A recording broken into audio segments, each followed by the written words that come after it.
반갑습니다, 여러분. 게시탐정 장전도사입니다. 오늘 여러분들께 들려드릴 이야기는 외국 적화 공산화 사례 분석 그리고 우리나라라는 제목입니다. 아시다시피 이제 우리나라는 건국 직후로부터 우리나라의 가장 큰 위협은 바로 공산주의 도당들에 의한 적화 내지 공산화였죠.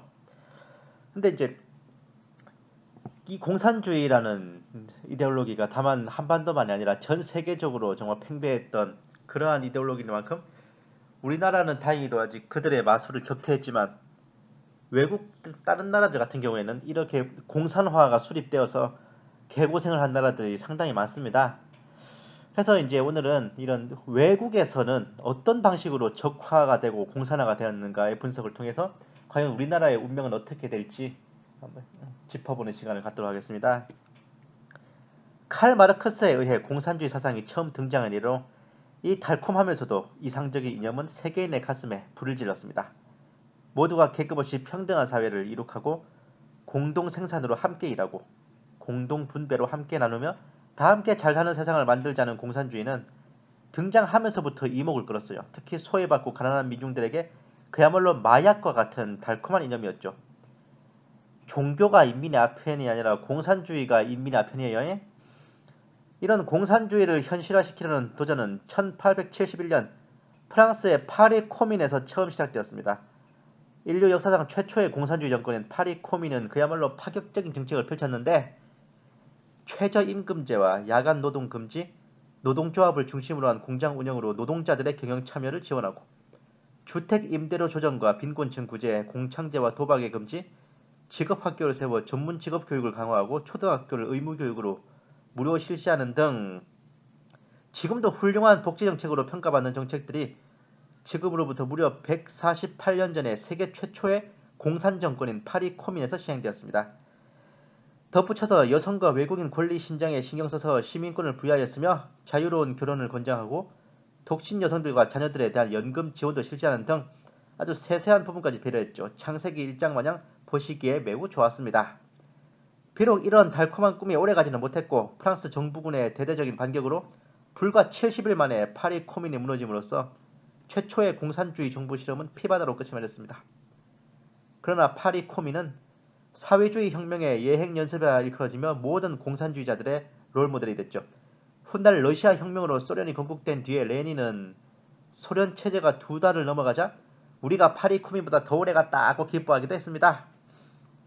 공산주의의 주제가인 적기가 일명 인터내셔널은 파리 코민 당시에 작사되었고 처음에는 프랑스 국가인 라 마르세예즈에 맞춰서 부르다가 1888년에 현재의 곡이 작곡되었습니다. 작사자인 외젠 포티에르는 철도 노동자였고 작곡가인 피에르 드 가이터는 가구 세공사였는데 드 가이터가 이 사람이 좀 오래 살았어요. 그날 러시아 혁명까지 목격했습니다. 그리고 소련을 방문해서 열렬한 환대를 받기도 했죠. 파리 코민이 무너지고 40여 년이 지난 후 제1차 세계대전의 패전과 정치적 혼란, 노동자들에 대한 가혹한 착취와 경제난에 시달리던 러시아에서 또다시 공산주의의 기운이 솟아올랐습니다. 일명 볼셰비키 혁명이라 불리는 러시아 2월 혁명이 성공하여 로마노프 왕조가 무너졌습니다. 최초의 공산국가의 수립이 눈앞에 다가왔죠. 혁명 직후 수립된 케렌스키 임시정부의 실정으로 러시아는 또다시 혼란 속에 빠져들었고 10월 혁명의 성공으로 블라디미르 레닌이 전군을 장악함으로써 1917년 마침내 세계 최초의 공산주의 국가인 소비에트 연방공화국 일명 소련이 창건되었습니다. 가만보면 이것도 좀 우리나라 탄핵 사태랑 비슷해요. 2월 혁명으로 로마노프 왕조가 무너지는 것, 니콜라이 2세가 퇴위하는 것을 마치 우리나라의 촛불 집회로 박근혜 대통령이 탄핵된 것에 비유할 수 있고 그 이후에 수립된 케렌스키 임시정부가 제대로 뒷수습을 못해서 공산정권이 수립된 걸 막지 못했어요. 이것을 마치 황교안 권한대행이 그 당시에 결국 좌파 정권의 집권을 막지 못했던 그것과 같다고 볼 수 있겠습니다. 그 후로 10월 혁명은 바로 헌법재판소의 이런 반역과 같은 전원일치 파면 결정, 결국 그 결과는 러시아의 공산정권이 수립되었듯이 우리나라의 좌파 정권이 수립된 것이었죠. 당시까지만 해도 공산주의가 여전히 이상적인 이념으로 전 세계인의 가슴속에 자리잡고 있던 터라 마하트마 간디를 비롯한 수많은 명사들이 러시아 혁명은 인류의 등불과 같다고 극구 치하했고 뭐요? 심지어는 백군을 도와 소련군을 토벌하기 위해 소련을 침공한 프랑스군과 영국군 장병들이 공산주의에 혹해서 도리어 소련군에 합세하자는 폭동을 일으키는 등 기가 막힌 작태를 보이게 이르렀습니다. 결국 1920년까지는 소련 안팎의 모든 반혁명 세력이 개발사에 나서 더 이상 소련의 앞길을 막을 세력은 없어 보였죠. 1918년에서 1920년까지 이어진 이른바 러시아 적백 내전은 그야말로 혼전의 연속이었습니다. 구 러시아 제국군의 명장들이 일따라 골기하여 소련군과 총검을 맞대고 밖에서는 연합군이 줄지어 출병하여 소련군을 갈아마시고 있었습니다. 우크라이나에서는 데니킨 장군, 시베리아에서는 콜차크 제독이 볼셰비키 정권을 무너뜨리고 소련군을 압박해 갔습니다. 영국군, 프랑스군이 유럽 방면에서, 미군과 일본군이 연해주 방면에서 침공하여 소련을 밀어붙였죠. 특히 일본군의 시베리아 출병은 가공할 만한 위력으로 연해주 일대를 쓸어버렸습니다. 적의 적은 나의 친구란 개념으로 인해 항일 독립군이 소련군을 도와 일본군을 맞서 싸우게 됐습니다. 이 당시에 대활약한 독립군 장군이 바로 일본 육사 출신의 김경천 장군이신데, 이분이 바로 그 유명한 백마를 탄 김일성 장군이십니다. 북괴의 그 혹부리우스는 이분의 이름을 사칭한 겁니다. 하필 진짜 김일성 장군이 소련에서 숙청당한 타이밍과 혹부리가 보천보 전투에서 이름을 날린 타이밍에 아다리가 맞는 바람에 혹부리가 그대로 김일성 장군의 이름을 알려지고, 진짜 김일성 장군은 숙청되어 자취도 없어지는 통에 완전 범죄가 되고 말았죠. 이분이 바로 백마탄 김장군, 진짜 김일성 장군이십니다. 일본 육사 출신으로 이제 기병병과 장교로 근무하셨죠. 백마를 타고 시베리아와 연해주를 누비던 항일 영웅 김일성 장군은 1942년에 소련의 정치범 수용소에서 최후를 맞았고 1998년 대한민국 건국공로 훈장이 추서되셨습니다. 이분은 반혁명 백군의 지도자 콜차크 제독이십니다. 이분이 신생 소련을 거의 멸망 직전까지 밀어붙이는 괴력을 발휘하셨죠. 하지만 결국 패배하고 말았습니다. 시베리아 횡단철도를 타고 이르쿠츠크로 피신했지만 그곳에서 예하 부대인 체코 군단의 배신으로 소련군에 넘겨져 처형당하는 비운을 겪었습니다. 이 사진은 처형 직전에 이제 찍은 그 머그샷인데 되게 보면 되게 푸틴 대통령하고 비슷하지 않아요? 생긴 게.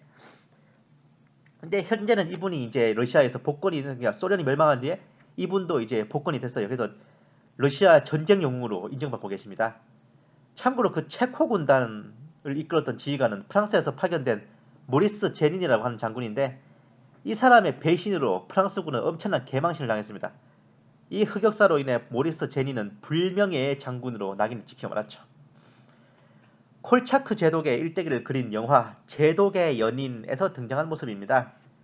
이 가운데 이제 성경책 들고 계신 분이 이 콜차크 제독이세요. 독일 전함과의 1차 대전, 그 해전이 한창인 와중에 기뢰밭을 통과하면서 병사들이 마구 동요를 하니까 이제 승무원들 다 집합시켜놓고 성경책을 읽으면서 함상 예배를 드리는 모습이 정말 인상적이었습니다. 여기 콜차크 제독의 처형 대신 이제 이르쿠츠크에 세워진 이 콜차크 제독의 동상입니다. 아주 정말 동상인데 되게 위풍당당한 풍채가 일품이기도 하죠.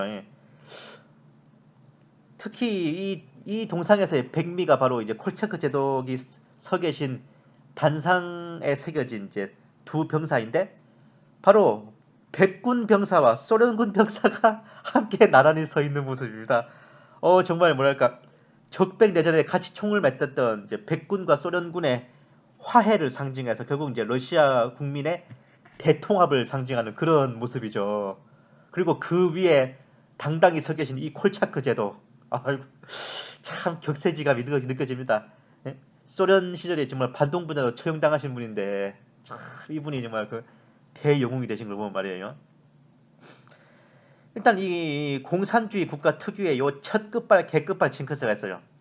이 이제 소련 창건 초기부터 외세 침략을 줄줄이 격파한 데다가 산업화까지 그럭저럭 이루어 발전해 나가고 있으니 주변국들의 눈에는 칼 마르크스가 외쳤고 파리 코민에서 시도됐던 그 공산주의의 완성이 눈앞에 다다랐다고 생각하기에 충분했습니다.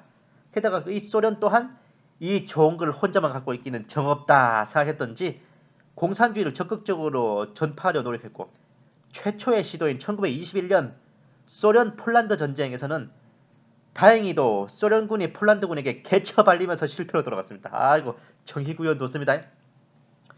그러나 2차 세계대전이 발발하고 동부전선인 독소전쟁에서 소련군이 독일군을 밀어내며 진격을 계속하던 중 마주치는 동유럽 국가들마다 소련군이 통제하게 되면서 필연적으로 그 국가들은 소련의 앞잡이인 공산당이 정권을 잡고 공산화되었습니다. 이렇게 2차 대전 종전 후 소련의 영향을 받아 공산화된 열국들을 일컬어 공산권 내지는 그 동유럽을 한자로 써서 동구권이라고 칭합니다. 여기에 소속된 국가들을 쭉 보면요.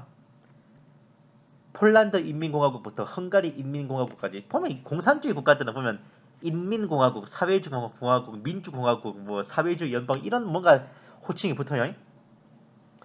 예, 뒤에 빨간 글씨로 쓰여진 건데 이런 이 나라들이 멸망한 연도들인데 자세히 보시면 1991년에 소련이 멸망했고 그 전후해서 거의 다 이제 멸망한 걸 보실 수 있습니다. 이런 게 참 위성국가의 비운이죠. 이들은 모두 소련에 의해 수입됐습니다. 티토가 통치하던 유고슬라비아를 제외하면 전부 소련의 괴뢰 국가였습니다. 티토는 왜 다르냐고요? 티토는 본인이 유고슬라비아를 이제 독일군에 취해서 해방시킨 영웅이거든요. 결국 이렇게 보면 공산화 조건 1. 더 강력한 공산국가의 괴뢰국가 혹은 위성국가로 수립되는 겁니다. 이들을 제외하고 공산주의 국가로 세워진 곳들은 다음과 같습니다. 그 중공이라 불렸던 중화인민공화국, 그리고 쿠바, 베트남, 몽골, 북괴, 에티오피아 이런 나라들이 있고 뭐 잘 사는 나라가 없어요. 민주 캄푸치아 인민공화국, 베냉, 콩고, 앙골라, 아프가니스탄, 예멘 아니 민주주의도 안 하고 인민을 위하지도 않으면서 공화 정도 안 하는 주제에 뭐 인민민주공화국 이래 치랍다고 자빠졌네. 이들 국가들이 공산화된 과정을 쭉 보면요. 이 국가 내부에서 먼저 공산주의 운동이 일어나 혁명으로 이어집니다. 그리고 기존 정권과 혁명군의 무력 충돌에서 혁명군의 승리로 끝나 공산화된 것이 대부분이죠. 중국의 경우 국공내전이라고 하는 거대한 전쟁을 치렀습니다. 베트남은 공산진영의 월맹과 자유진영의 월남으로 갈라져 혈전을 벌이다가 월맹이 월남을 멸망시키는 적화통일을 1975년에 이루었죠. 쿠바의 경우 피델 카스트로와 체 게바라를 중심으로 한 공산 게릴라들의 골기로 그 바티스타 정권이 무너지면서 공산화됐죠. 북괴의 경우 북한 지역에 진주한 소련군의 후견으로 게레 정권으로 수립된 겁니다. 에티오피아의 경우 빨갱이 장교인 맹기스투 소령의 쿠데타로 좌파 군사 정권이 수립되면서 공산화된 케이스입니다. 아프리카의 공산 정권들은 되게 이런 방식으로 이제 그 좌파 군사 쿠데타로 공산화가 되는 경우가 많습니다. 예멘은 이 베트남처럼 공산 진영인 남예멘과 자유 진영이 북예멘으로 갈라져 있다가 저쪽은 또 북쪽이 자유 진영이네. 양측의 합의로 연방제 통일을 했어요. 예멘이. 그래서 1국가 2체제를 그대로 유지하면서 사실 통일의 의미가 별로 없었는데 결국은 군대와 군대가 다이다이를 떠서 북예멘인 남예멘을 쳐부순 끝에 자유진영의 승리로 통일을 이뤘습니다. 앞서 베트남하고는 반대되는 사례예요. 근데 뭐 전부 북쪽이 다 이거요 이제. 한 나라가 공산 진영과 자유 진영으로 갈라졌을 때의 승패는 중국과 베트남의 적화통일, 독일과 예멘이 자유통일로 2대2의 호각지세입니다. 과연 우리나라는 어떻게 될까요? 이게 되게 웃긴 게 뭔지 아세요?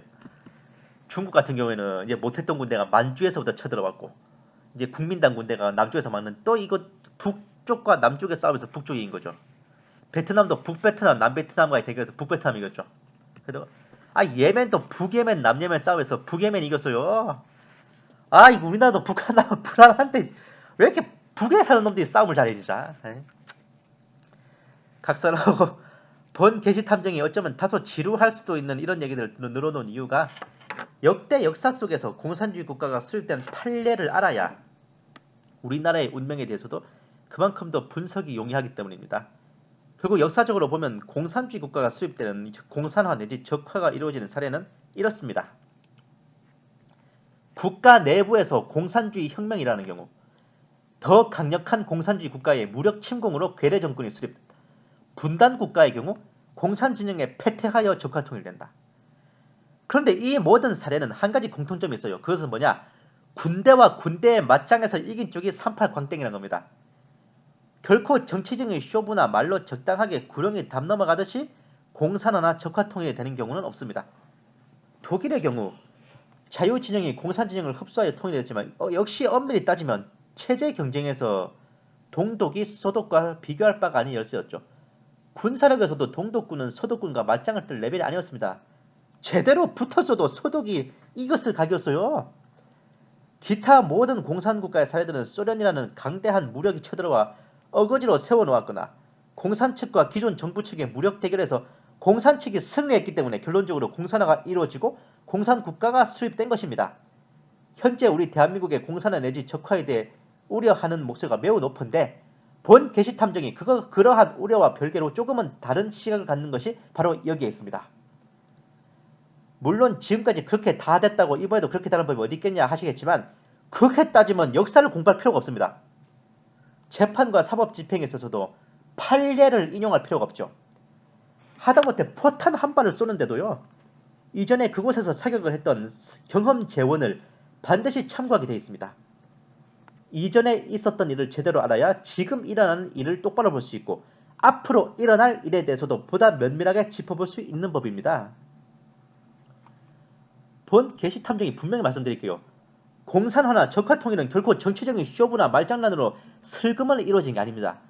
필연적으로 우리나라와 북괴의 무력 대결을 거쳐 북괴가 승리해야만 우리나라는 적화통일을 당하게 됩니다. 그러나 그럴 가능성은 제로에 수렴하는 것이 이미 우리나라의 군사력은 북괴 따위가 어떻게 건드려 볼 각이 아닙니다. 군대의 체급에서부터 이미 맞짱을 뜰 레벨 아니죠. 병력들의 질과 간부진들의 전술 전략 능력 면에서도 북괴군은 90년대 이래로 대한민국 국군의 스파링 파트너도 못 되는 게 현실입니다. 세부적인 국력을 차치하고 순수하게 군사 무력으로만 계산하면 대한민국 육군이 중국 육군보다 강력하다고 평가받는 상황이에요. 심지어 유럽연합군과 대한민국 국군을 비교해봐도 그 주력인 지상군의 전력이 거의 대등하거나 근소한 차이로 국군이 열세일 뿐 유럽연합 육군이 다 합쳐도 대한민국 육군을 압도하지 못할 정도로 우리 강한 친구 대한육군은 정말 세계 수위권의 강철 대군입니다. 더군다나 6.25 전쟁 때와는 달리 북괴를 비호해줄 강대한 공산주의 종주국이 있는 것도 아닙니다. 중국과 러시아는 이미 우리나라의 우방국이자 주요 교류국이죠. 뭐 짱깨는 제쳐놓고 하도 러시아도 해도 그래요. 북괴와 우리나라를 굳이 저울에 달아봐야 어느 쪽이 더 중요한지 알 수 있을 만큼 눈뜬 장님들이겠어요? 또 우리나라 내부에서 공산주의 혁명이 일어난다는 것도 사실 이 시점에서는 한여름밤의 꿈에 지나지 않는데 대한민국 국민들 치고 남녀노소 불문하고 공산주의를 진심으로 신봉하는 사람이 누가 있습니까? 정치적으로 노선이 맞거나 혹은 어떠한 필요에 의해 표방할 수 있으나 진심으로 공산주의를 위해 목숨을 바치고자 하는 그런 사람 얼마나 있겠어요? 그 좌빨놈들 북한 가서 살아가면 아무도 안 살잖아요. 설령 100번 1000번을 접어서 우리나라 국민들이 공산주의를 신봉하는 자들이 많다 할지언정 공산주의 혁명을 위해 필수 불가결한 요소인 무력을 쥐고 있는 군대가 그 공산주의 사상을 받아들일 병아리 눈물만큼의 여지도 없습니다. 훈련소에 입소하는 날부터 전역하는 그날까지 모든 국군 장병들이 뇌리에 새겨지도록 배우는 것이 공산주의 사상이 얼마나 사악하고 북괴와 비교하여 대한민국이 얼마나 선진적인지 북괴가 얼마나 악랄하고 폐역한 조직 폭력 집단인지에 대해서입니다.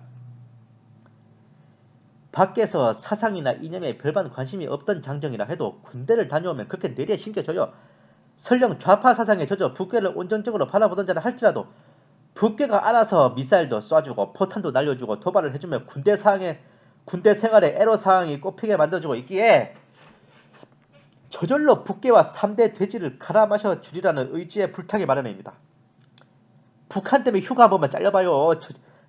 한 총련 열사도 순식간에 방공투사돼요. 에?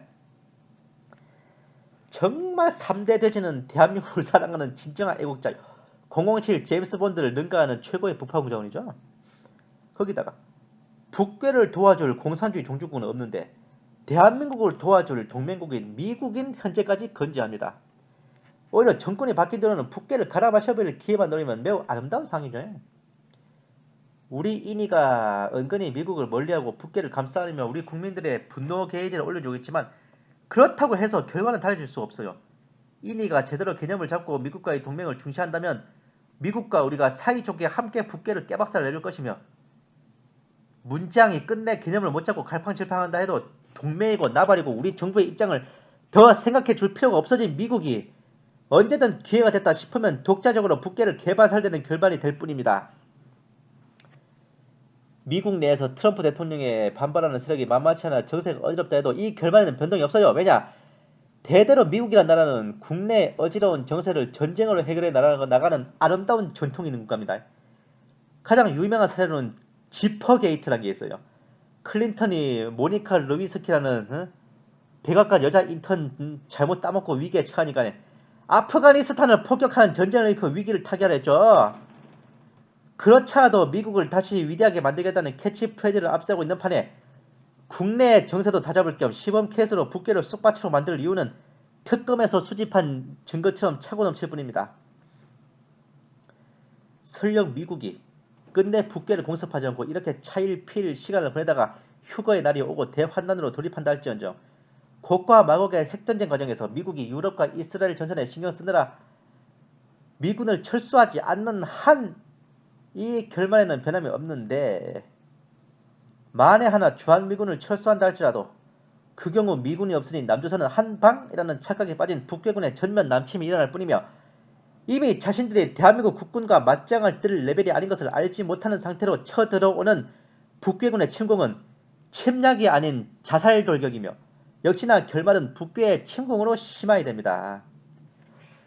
결국 현재 우리 눈앞에서 벌어지는 상황이 우리를 더 얼마나 피고소타게 만들든 간에 우리나라가 적화동일 또는 공산화될 확률은 제로에 수렴하며 어떤 경우의 수를 상정한다 해도 그 결말은 북괴가 쑥밭이 되고 쑥을 뽑아 쑥떡을 해먹고 남은 쑥으로 쑥국을 끓여먹는 것으로 귀결됩니다. 물론 그 과정에서 우리나라도 전화를 입어 어느 정도의 피해는 입겠죠. 당연히 사상자도 10,000단위는 넘을 겁니다.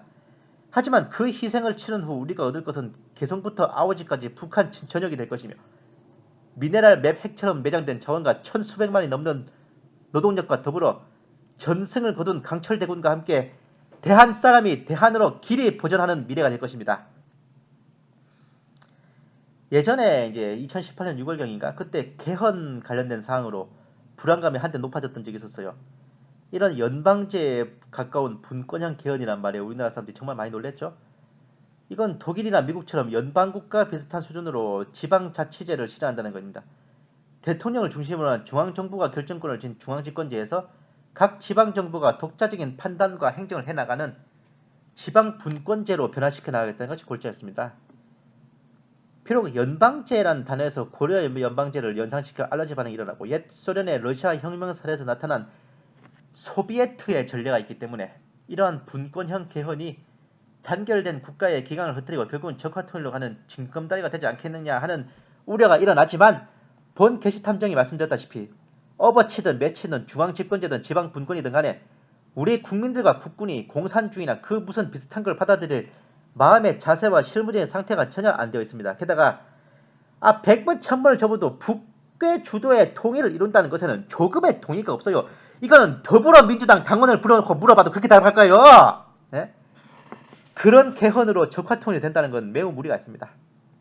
게다가 이런 분권형 개헌을 한다면 기존의 중앙집권제가 약화되고 대통령 혼자 찜짜먹을 수 있는 범위가 대폭 축소되기 때문에 오히려 문재인이 북괴와 쇼부를 쳐서 우리나라의 주권을 덜렁 넘기지 않을까 하던 우려가 사라지는 뜻밖의 효과가 있게 됐죠. 악화가 양화를 구축한다는 게 이런 뜻이에요. 이 문재양의 임기 중에 뭔가 일을 완성하기 위해 무리하게 서두른 감이 없잖아 있긴 한 것 같은데 급히 먹는 밥은 체하기 마련이고 빨리 익은 포도일수록 먼저 포도주 틀에 들어갈 뿐입니다. 뭐 그래봤자 작년 6월에 꺼냈던 지방분권 개헌도 결국 나가리 됐죠. 가만 보면 뭐 차별금지법이고 개헌이고 이렇게 뭐 굵직굵직한 건 참 잘 막는 것 같아요. 지금 세상을 다 얻은 듯 희희낙낙하는 저 좌빨갱이 버러지들의 얼굴이 과연 2020년 총선에서 깨지고 2022년에 문재양 임기도 다해서 쫓겨나고 그리고 나서 이 정권이 뒤집어질 때 그때 과연 얼마나 예술적으로 찌그러지고 혁명적으로 창백해질지 그 낯빛이 벌써부터 기대 만땅입니다.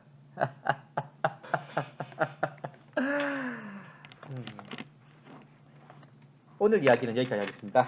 다음 시간에는 한때 카톡방을 뒤흔들었던 우리나라의 압력해 있는 북괴 특수군 이야기에 대한 허와 실을 분석해보는 시간 갖도록 하겠습니다. 많은 기대 부탁드립니다. 감사합니다. 게시탐정 장전도사였습니다.